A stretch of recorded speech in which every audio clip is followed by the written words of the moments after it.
किस्मत जाग जा, तेरी किस्मत जाग जा, तेरा मन हर सावे से।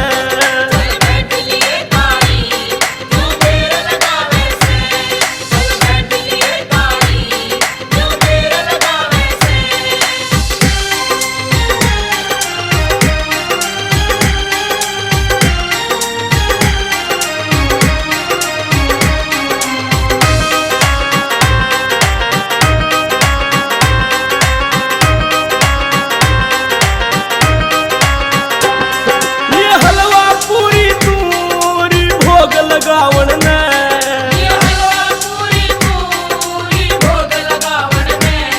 वो नारियल चुनरी भी ले लिए भेंट चढ़ावण ने,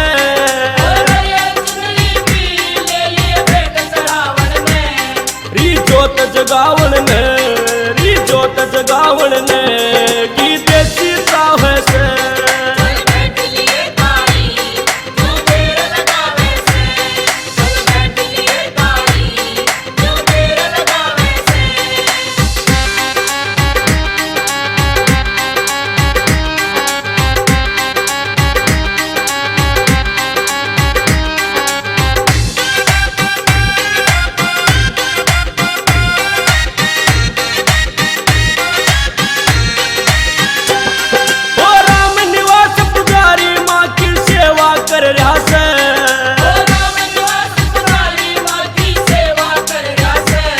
भक्ति में ध्यान लगा के यो पार उतर रहा से,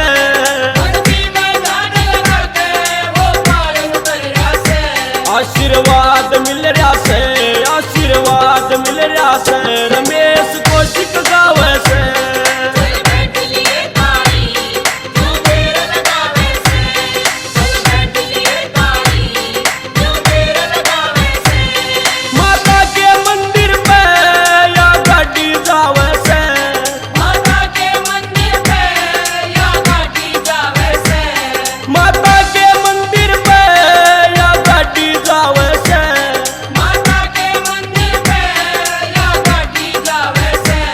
भवना में आगी तू, भवना में आगी तू, माँ की कृपा